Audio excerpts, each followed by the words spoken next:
आं साथाम थांदोंमोन थांनाय शुक्रबाराव थांदोंमोन ओमफ्राय थांनायावथ' बिसोरो हर हरथाम सानथामथ' लायो नालाय ओजोंथ' सहैबाय मोजाङानो ट्रेनाव जायगायाव माने स्टेसनाव बिजयवाड़ा स्टेसनाव ओंखारदोंमोन बिसोरो ओंखारनायाव जाय माने बिगुमै गेदेरा माने आमाया जे साथाममोन नालाय सासेया बास टिकेट दाननो होनना थांदोंमोन थांनायाव जाय ओमफ्राय सासेयाबो एसे बाहेरायाव थांदोंमोननो ओमफ्राय इयाव जाय हारसिं थानायावनो एसे साबदेरदोंमोन नालाय बारनो अमा मोनसे गारियाव ना ट्रेनाव बिदिनो माने बेबो माने बिदिनो माबा मोनसे साबदेरनायखाय उसुखुथु जानानै साननायफोरा बेलेग बेलेग जायोथ' बेयावनो माने बेबो गोमाबाय मानसिया आन्दायबाय मानसिफोरखौ लोगोफोरखौ जायगायाव माने ट्रेन स्टेसन जादों आरो काहिनिया बेनिफ्राय जाय दा सासेया खबर हरबाय सासेखौ फन हरनानै बिसालथिखौ बिदि खबर हरनायाव जाय मानसियाथ' गैला गोमाबाय होनबाय नालाय ओमफ्राय नागिरबाय माने टिकेट दाननायखौ दोनथ'नानै मानसिखौ नागिरनानै माने गावबा गाव गावस्राजोब्बाय नालाय सासेया मोनबाय माने जों आफाखौ सासेया माने मोननानै बिदिनो बै जाय मानसिया लिंहरदोंमोन बे मानसिया माने फैनानै अट' रिजार्भ लानानै ओमफ्राय जोंहा आफादोखो ओमफ्राय सासे बिगुमैदोखो सानैदोखो माने जायगासिम थिनहरबाय आरो जायगानि इसोरनि थांनाय माने गामिनि मुङा जाहैबाय कुना होनो ओमफ्राय जाय माने एसे माने खाथियाव जाय अट' स्टेन्ड बायदि आरो बेखौ इनि जायगानि नामा जाहैबाय मासलिपान नाम होनो ओमफ्राय जाय माने इयावनो बिसोरो मोजाङै मोजां सहैबाय सहैनानै जाय दा जायगायाव सहैबाय नालाय जायगायाव सहैनानै बिसोर माने बिदिनो रेसन टेसन खालामबाय आरो ना जानाय लोंनाय बायदिसिना रेसन बिदिनो जानाय लोंनाय रेसन खालामनानै जोंहा आफाया बिदिनो होनबाय जाहैदों माने ओंखाम उखैबाय गुमैयो होननानै ओमफ्राय बिदि होननायखाय माने बिगुमाया होनबाय जाहैदों लोगोआ दे होमबा बैनाय नोङो खान्थाखुरिखौ एसे साफा खालामदो आं दै लायना फैनोसै मालिकदो होननानै बिदियावनो माने मालिकदों सासेया दै लायनो थांबायनो जोंहा आफाया माने रुमाव थालांबायनो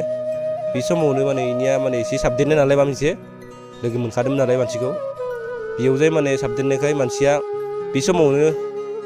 गोमादों आरो ना मानसिया गोमानानै ओमफ्राय आमाया सासेया लोगोआ फैना नायफैदों जाहैदों नायफैबाथाय मानसिया गैला गोमाबाय होननानै ओमफ्राय इयाव बियो नागिरदोंमोन ओमफ्राय बे समावनो माने गोमानाय समा जादों मानसिया बिदिनो थिग 10थासो समाव जादों आरो मानसिया माने रुमनिफ्राय गोमानाया काहिनाय समाव जादों आरो बे समाव जाय बोरैबा ग्रोबनो जोंबो न'निफ्राय जोंहा दादैयानो कल खालामदोंमोन जों माने बिदिनो 10-15ता मबाइलजों ट्राइ खालामदोंमोन नाङाखै फना बेनिफ्राय बिसोरो 25 थारिखै थांदोंमोन शुक्रबार गोलैदोंमोन आरो ना मोनहैनाया बिसोरो मैया फुङाव मोनहैदों मोनहैनायनि उनाव रायज्लायनो मोन्दोंमोन फनखौ खिन्थु मोजांखौनो रायज्लायदोंमोन खिन्थु मैया 10थासो समाव जाय लास्ट कल जादों बे समाव फन बोरैबा नांफ्लांदोंमोन ओमफ्राय रायज्लायनो मोन्दोंमोन मोननायाव जाहैबाय माने फनखौथ' रायज्लायनायावथ' मोजां बिदिनो बायदिसिना रायज्लायदों आरो ना माने बिदिनो उल्था पुल्था माने मानसिया सोंदों फन रिसिभ खालामनायाव जाय बिदिनो बायदिसिना माने बिराद गाज्रि फसिबाय होनदों फार्स्ट समावथ' ना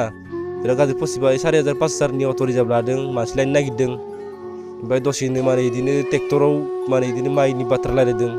दसेनो ओमफ्राय माने बिदिनो माल बुस्थु थिखो हायाखै माइरं दै थिखो हायाखै नोंसोर थाबैनो फै बिदि बायदिसिना होनदों बेनिफ्रायनो माने दोनदो होननानै फनखौ दाननानै उनाव ट्राइ खालामबाबो फन नाङाखै दा मानसिया गोमाना दङ दा नागिरबाबो दा खावलायनायखि माने जेरावखि थाया मानो सोरबाफोर आरो हमना ला जिखुनु अबेबाफोर नुयोबा मानसिखौ माने नुबाथाय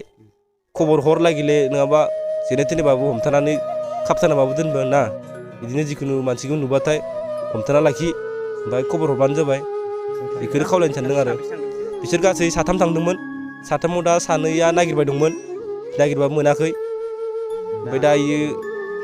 जोंहा आफाया माने जायगायावनो दं होननाय खोनादों मन्दिरावबो नायखांदोंमोन ओमफ्राय अजाफोरनावबो नायदोंमोन नालाय माने जायगायावनो दं साहा खोलाखै गिदिंबाय दं होनदों मानसिया जायगायावनो दं होनदों खिन्थु नागिरबा मोनगोन होनदों आरो ना अजाफोराबो नागिरबा मोनगोन जायगायावनो एरायबाय दं होनदों आरो जायगायावनो दङ बेखौनो खावलायनाय आरो आंनिसिम माने रायजोफोरनिसिम माने बिदिनो आदा बाजै बिदिनो आइ आफा बिदा फंबायमोन गासिनावबो खावलायनाय थाबाय अबेबाफोर नुयोबा नुफ्लांबायोबा मानसिखौ हमथाना दोनबानो जाबाय ओमफ्राय